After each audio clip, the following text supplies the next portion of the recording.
And it's the Wellbeing Zone where we talk about our physical, our mental health, and of course a lot in the news about getting the so-called January blues, what with the dark mornings, the cold climate and the like. Anyway, the charity Ripple was started by Alice Hendy.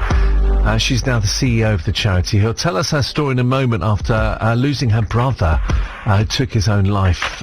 First off, though, when we sort of chatted during the week, I said that, mental health should be spoken about every day, not just in January. Yeah, that's right. People struggle with their mental health, whatever the day, whatever the month, whatever the year. It doesn't discriminate, and it can happen to any of us at any time. But January is a particularly challenging time for a lot of people, and there's a number of different reasons for that.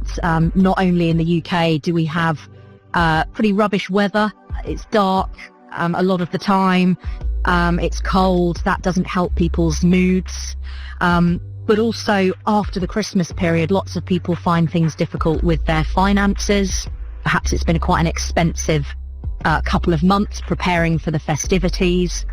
And also it can be pretty lonely. Christmas is a time where people come together and spend time with family and friends. And then when you go back to work in January, it can often feel like a bit of a blow, and you're back to reality, as it were. So lots of reasons really why people can find January in particular tough. Yeah, I mean, what advice would you give? And obviously you've got some tools that you offer, haven't you? Absolutely. So at Ripple, we offer a browser extension which can be placed on any browser of choice. So Chrome, Edge, Firefox, Safari, Opera. And once downloaded, it means that if anybody was to go on the internet and conduct a search that we would deem as harmful relating to self-harm or suicide, we are there almost as a silent intervention to direct people down a more hopeful path, and instead signpost them to a selection of mental health resources that are available for them to use 24/7 for free. It's a tool that is available completely for free for parents to put on their children and young people's devices. It's free for schools, free for colleges, free for universities, and it's also available for businesses to put in place for their workforce as well.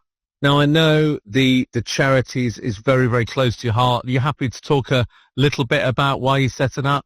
Yes, absolutely. I was a typical person, frankly, that thought suicide would never happen to me or my family. And that all changed on the 25th of November 2020. We were in the middle of lockdown. Everyone was feeling pretty rubbish and isolated and lonely at that time anyway. But I received a knock at the front door from 2 police officers who came in to tell me that they'd found somebody and they believe that person has taken their own life, and they identified that person as being my brother Josh. Josh was 21 when he took his own life.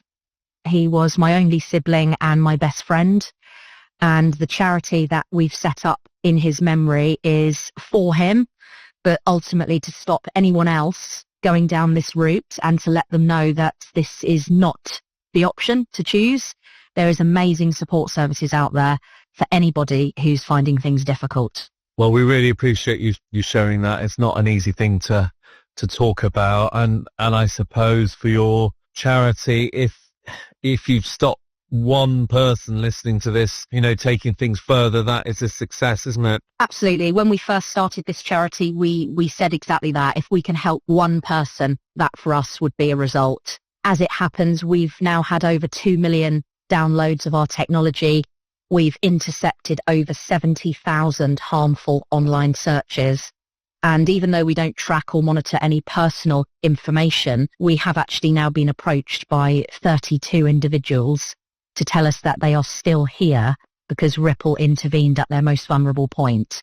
So it's that statistic, if I'm honest, Dom, that keeps me going and gives me a purpose. How can people find out a little bit more about what you do? We're on social media. You can find Ripple Suicide Prevention on Twitter, or X as it's now known, Instagram, LinkedIn, Facebook, YouTube. We've got a website which is ripplesuicideprevention.com, or you can drop us an email which is info@ripplesuicideprevention.com, and we'd love to hear from anybody happy to help, or indeed anyone who needs some support. And final question, really, how are you? You're helping so many other people, but you've been through such a lot. How do you take care of yourself? I think really that question does tend to vary from day to day. Typically, you read articles, don't you, and you see television programs that tell you to do runs and ice baths and so on. But quite often for me, if I'm finding things tough, it's a case of putting Netflix on the telly, getting in my pajamas and under the duvet and ordering a pizza. So whatever works for you is okay, and you've got to do whatever you need to do to get through each day. Yeah, that was Alice Hendy, CEO and founder of Ripple, the suicide prevention charity.